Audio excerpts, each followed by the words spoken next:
सृष्टि बचपन से ही दिखने में सुंदर नहीं थी, लेकिन अमीर बाप की बेटी सृष्टि पर उसकी माँ जान छिड़कती। मेरी बेटी कितनी प्यारी है, भगवान सबको सृष्टि जैसी बेटी दे। सृष्टि धीरे धीरे बड़ी होती है। एक दिन सृष्टि की सहेली कहती है, तू दिखने में कितनी अजीब सी है, लेकिन मैं जानती हूँ हम सब में सबसे अच्छी शादी तो तेरी ही होगी। तेरे पापा अमीर जो है, और बता नहीं सकते यार, दहेज तो हर कोई देता है, ये क्या ज्यादा ले जाएगी अपने पति के लिए? अरे बड़े शहर में कोठी है इसके पापा की।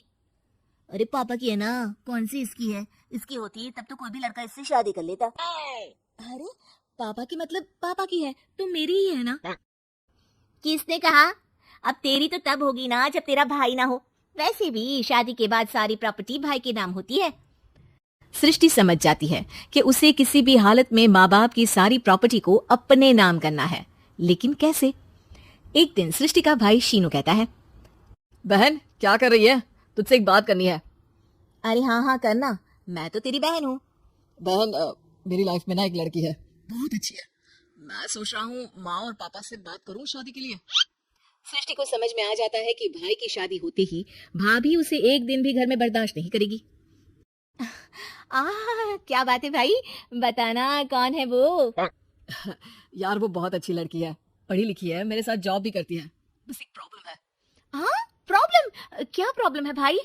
यार वो शादीशुदा है, लेकिन उसके पति ने उसे सिर्फ इसलिए छोड़ दिया क्योंकि उसके माँ बाप दहेज नहीं दे पाए।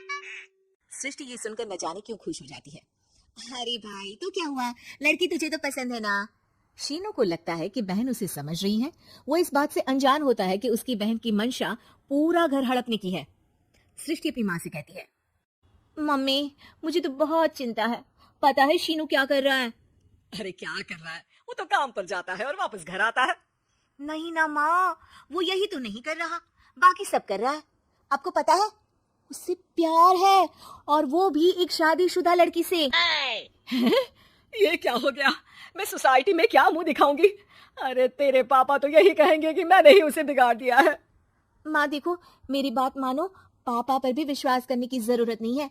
अब आप ही बताओ, पापा इतनी देर घर के बाहर रहते हैं क्यों, बोलो? अरे बेटा वो तो नौकरी करते हैं ना। तू बहुत भोली है माँ, पापा का ऑफिस तो 7 बजे खत्म हो जाता है, लेकिन देखो कितनी देर से आते हैं। अरे नहीं बेटा, ऐसी कोई बात नहीं है। सृष्टि माँ को एक औरत से बात करते पिता की फोटो दिखाती है।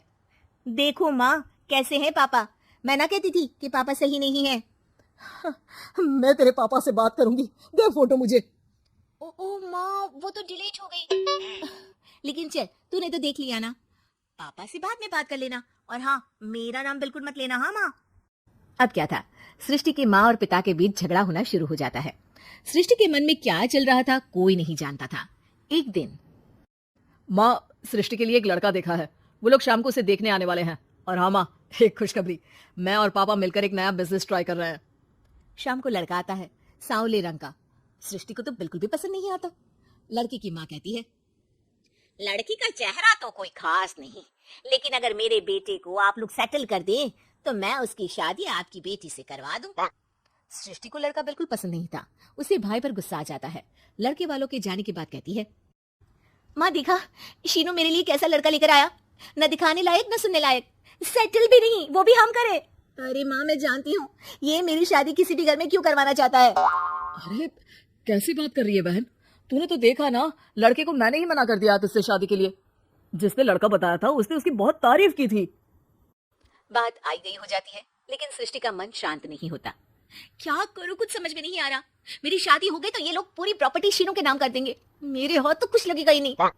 तभी सृष्टि को आइडिया आता है। वो किसी वकील को फोन करती है। जी देखिए, अगर आपके मम्मी पापा का तलाक हो जाता है तो आपके पिता की आधी प्रॉपर्टी आपकी माँ के नाम हो जाएगी, फिर उसे वो किसी को भी दे सकती है।